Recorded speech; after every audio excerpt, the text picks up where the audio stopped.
Rescatar historias para acercar un pasado que nos abrió camino a este presente. Amplificar las luchas de hoy.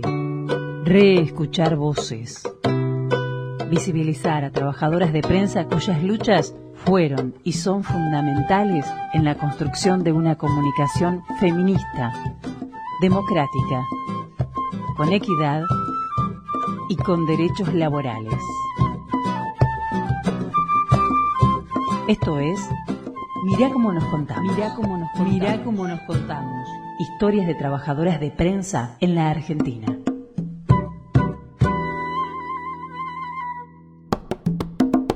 Mientras la prensa burguesa aplaude desafortunadamente la brutalidad y la desvergüenza cometida por el régimen, mientras nos encomia la bondad de quienes se sienten más verdugos que tiranos, pretendiendo matar toda manifestación de vida, por más que ella sea la fuente de prosperidad de que disfrutan y explotan. Es preciso, pues, que entre nosotros se sienta retumbar con la fuerza de 1000 trompetas el grito de alerta. Así escribía Virginia Bolten, militante anarquista, nacida el 26 de diciembre de 1876 en San Luis. Como muchas de sus pares, encontró en la prensa una herramienta de lucha. En los términos de entonces, no se hubiera definido como periodista ni como feminista. Hoy podemos leerla como una trabajadora de prensa que marcó el camino para las plumas y voces feministas que llegaron después. En este episodio vamos a conocer su historia.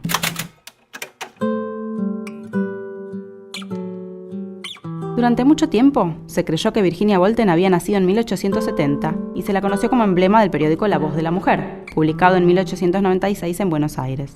Sin embargo, el acta de bautismo indica que nació en 1876 y su participación está aprobada en la edición rosarina de La Voz de la Mujer, editada en 1899. Férrea luchadora por la revolución social, empuñó su palabra contra la opresión a trabajadores y trabajadoras. En su periplo por distintas ciudades, formó parte también de las redacciones de La Protesta Humana, El Obrero, La Acción Obrera y La Nueva Senda. Tuvo varios hijos con su compañero Manuel Manrique, del gremio de los zapateros. Sufrió persecuciones y deportaciones, tan comunes a las y los militantes de entonces. Y su vida pasó entre varias ciudades: Rosario, Buenos Aires, Montevideo. Longeva, murió en 1969, ya convertida en bisabuela. Se conoce poco sobre el último tramo de su vida. Sobre la etapa más intensa, su juventud, los archivos de la prensa revolucionaria conservan sus palabras. ¿No se han dado cuenta los gobernantes ineptos y la jauría vil que los atropellos crean conciencias revolucionarias? Ellos, los incapaces, los degenerados, no pueden engendrar que haya hombres y mujeres capaces de concebir ideas y de sustentarlas con toda la fuerza que da el conocimiento de la causa justa.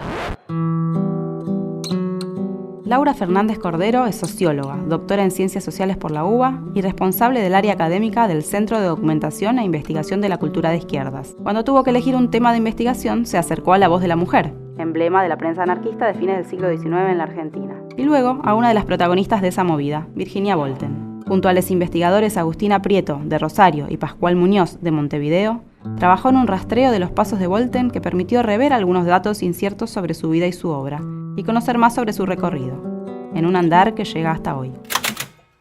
Virginia Bolten en su momento era un nombre para mí, y que aparecía como un mito también, sobre todo en Rosario, donde ella tuvo mayor participación, y bueno, me dediqué, siempre pasando lateralmente por ella, a la prensa anarquista. Y en un momento Agustina Prieto, investigadora de Rosario, y Pascual Muñoz, investigador de Montevideo, nos propusimos por qué no seguirla a Virginia Bolten por esas ciudades en las que ella había vivido.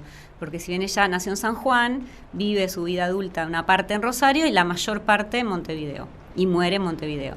Y así empezamos una investigación a 3 ciudades que nos llevó a descubrir que varias cosas que eran contramito. O sea, ella no había nacido cuando se creía, o sea, había nacido 6 años después, con lo cual no había estado en una huelga famosa que hubo en Rosario, con lo cual no era la mujer que aparecía en una supuesta foto, y descubrimos que tampoco era anarquista en ese momento, y siempre dijimos, no es que la verdad histórica hay que aclarar el mito va a seguir creciendo y el mito es hermoso, pero también encontrar esos documentos como el acta de nacimiento o los censos que demostraban el real camino que había hecho. Muchos se preguntan, ¿qué quieren los anarquistas? ¿Quieren acaso quitar a los ricos lo que poseen para ser ricos ellos a su vez? ¿Por qué dan tanta libertad a sus mujeres? ¿Y ellas? ¿Quieren tal vez destruir la familia? ¿Por qué odian al gobierno? ¿Por qué no defienden la patria como todo buen hijo? ¿Por qué no abrazan ninguna religión? ¿Por qué no cristianan sus hijos? Nosotros le contestamos. Los anarquistas no quieren nada. Señalan las necesidades que deben satisfacerse, las injusticias que deben suprimirse y las verdades que deben conocerse. Dentro de la evolución que nos ha presentado a nosotros, los anarquistas vamos a reconquistar nuestros derechos, vamos a ser libres de hecho, pues hasta aquí solo lo hemos sido de dicho. Vamos a que se nos reconozca como seres humanos. Lo primero que hacían los y las anarquistas cuando llegaban a ciudades como Buenos Aires, como Rosario, como Montevideo, las más, no son las únicas, pero son las más fuertes, era reunirse y comenzar a pelear contra el sistema en general, proclamar la revolución social, al mismo tiempo proclamar la revolución sexual. Lo primero que hacían era reunirse, lo segundo es hacer un periódico, armar una biblioteca, sacar folletos. Entonces a eso le llamaban el campo de la propaganda. Estamos hablando en Buenos Aires entre 1890 y 1930, que es el periodo fuerte. 1910 es sobre todo el periodo fuerte, en el 20 pasan otras cosas. Y en ese marco, casi inédito en el mundo, algunas mujeres dijeron, ¿por qué no un periódico La Voz de la Mujer? Para poder expresar las inquietudes personales, particulares que nos pasan. Y así sale el primer número de La Voz de la Mujer en 1896, donde creemos que no está Virginia Wolten. Buenos Aires es un puerto muy importante, está recibiendo millones y millones de personas inmigrantes, se hablaban muchos idiomas, era una ciudad políglota, una ciudad en transformación, una ciudad gobernada por una élite que controlaba la riqueza y el trabajo en el campo, para eso necesitaba mano de obra, con pequeños grupos que empezaban a aparecer no ya solo a cambiar el sistema de explotación en su totalidad, a denunciarlo, sino también en otros casos a moderarlo, a empezar a conseguir algunos derechos para el trabajo. Era una Argentina instalada en el mundo como el granero del mundo, una ciudad donde había mucha circulación de prensa, mucha circulación de personas, una ciudad como muy caótica en algún sentido. Mirá cómo nos contamos. Virginia Wolten no es una autora de largos textos, no es una autora que haya dejado folletos o que tengamos noticias de folletos, ni libros.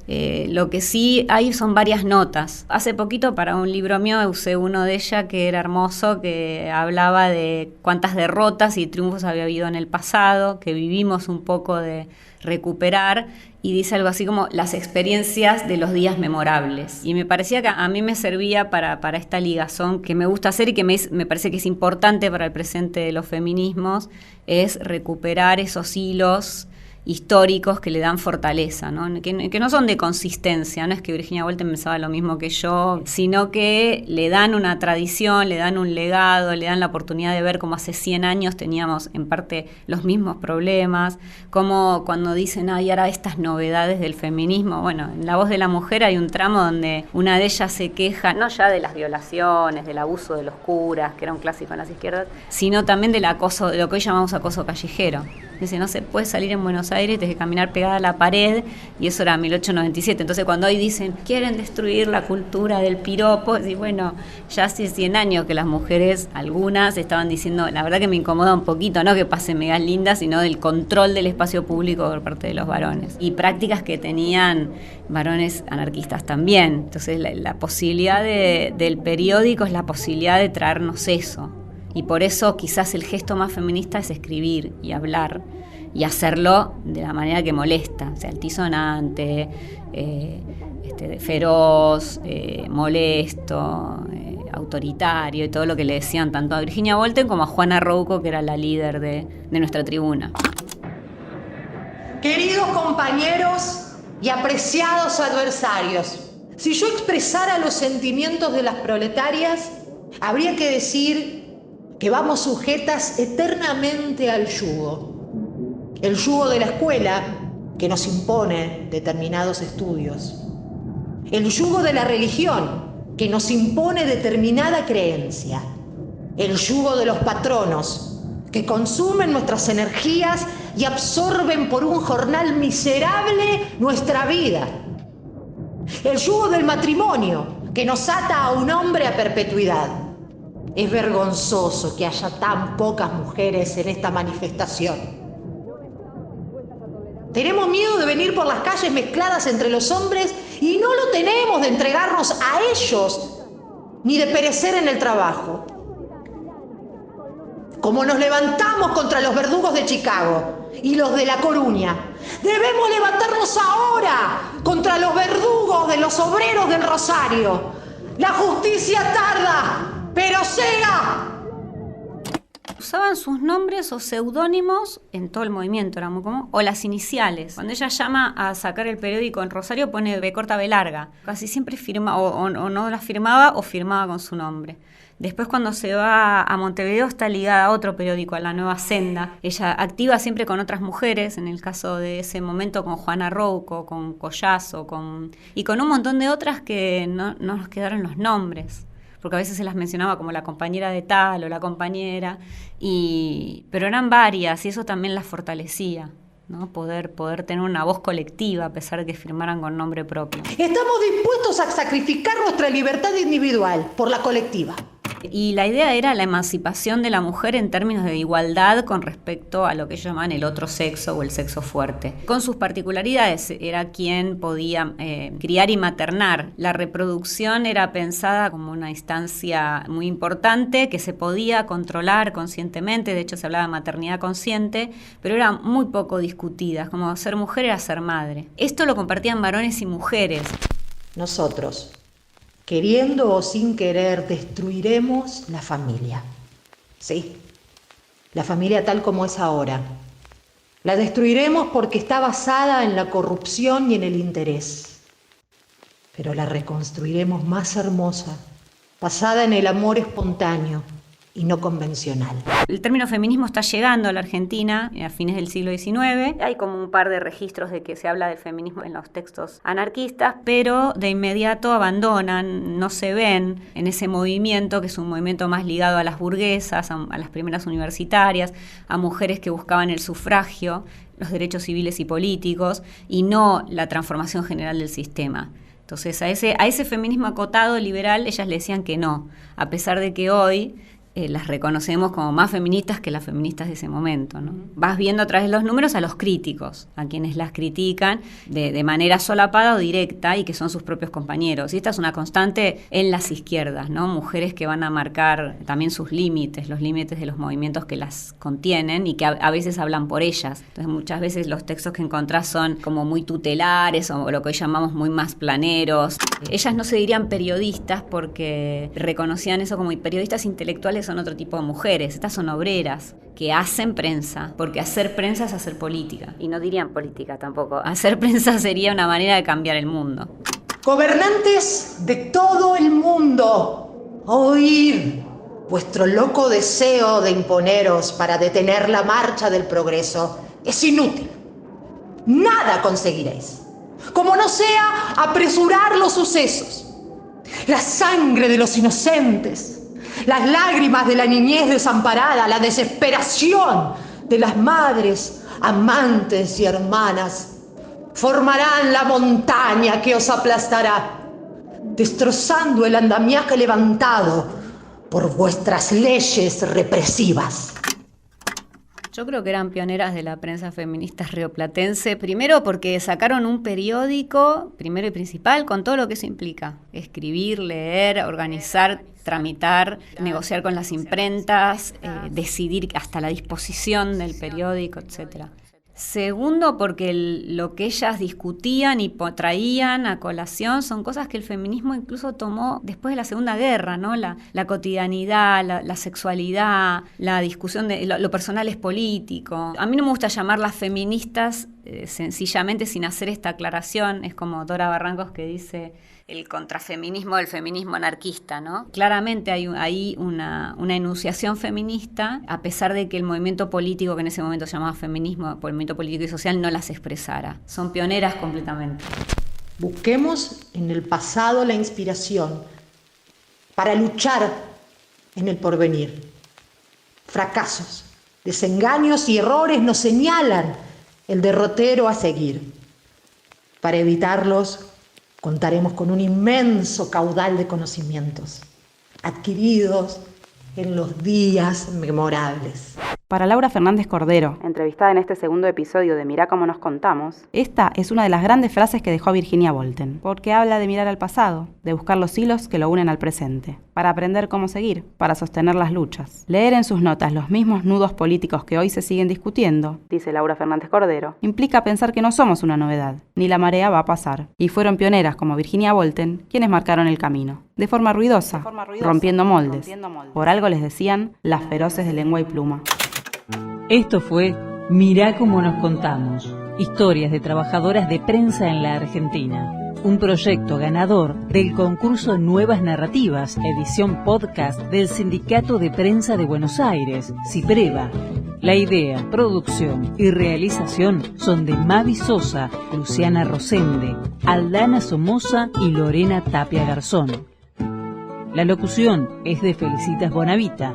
La narración fue de Luciana Rosende. La edición estuvo a cargo de Renata Estela. La música es de José Ferrufino, Diego Cueto y Ani Chiván. La mezcla y grabación las hizo Joaquín Chiván en el estudio Palta. Agradecemos a Virginia Garófalo por interpretar a Virginia Woolten y a Pablo Obin por su aporte en la grabación.